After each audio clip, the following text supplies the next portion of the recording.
लोकसभा चुनावों के 7 चरणों में जो संपन्न होते हुए आगे बढ़ रहे हैं और 80 सीटों वाले उत्तर प्रदेश, 40 सीटों वाले बिहार की तर्ज पर 42 सीटों वाले पश्चिम बंगाल में भी इस बार लोकसभा चुनाव के सभी चरणों में मतदान होना है। 7 में से 4 चरण का मतदान हो चुका है। पश्चिम बंगाल की 42 में से 18 सीटों के लिए वोट डाले जा चुके हैं।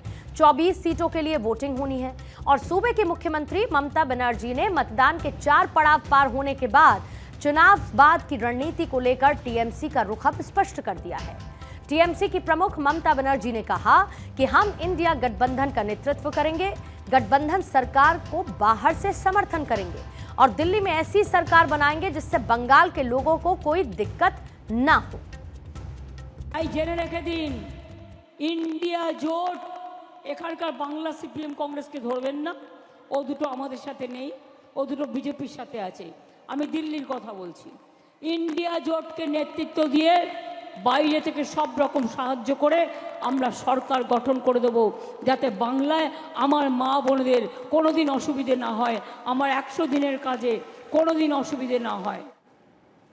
अब ऐसे में जरा आप देखिए कि बीजेपी का एनडीए अलायंस तो पीएम मोदी की लीडरशिप को स्वीकार कर चुका है और पीएम मोदी ही एनडीए का चेहरा भी है, यानी कि मामला क्लियर है। लेकिन वहीं दूसरी तरफ इंडिया अलायंस में पीएम फेस तय नहीं और कोई भी क्षेत्रीय दल किसी एक नेता को अपने अलायंस का नेता मानने के लिए स्वीकार नहीं है। अब ममता बनर्जी ने खुद को अलायंस से भी अलग कर लिया है। हालांकि वो संकेत तो बहुत पहले से देती रही हैं।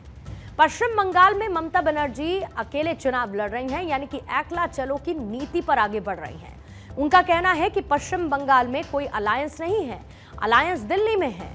कांग्रेस नेता अधीर रंजन चौधरी पश्चिम बंगाल में बयान देते हैं कि एक बार के लिए बीजेपी को वोट दे देना, लेकिन ममता बनर्जी को मत देना।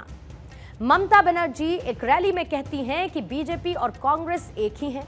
कांग्रेस को 1 वोट देना मतलब बीजेपी को 2 वोट देने जैसा है। ममता बनर्जी ने फरवरी में सीट शेयरिंग के दौरान भी कहा था कि कांग्रेस सिर्फ 40 सीटें जीतने जा रही है और अब चौथे चरण के बाद ही ममता बनर्जी ने खुद को इस अलायंस से अलग कर लिया।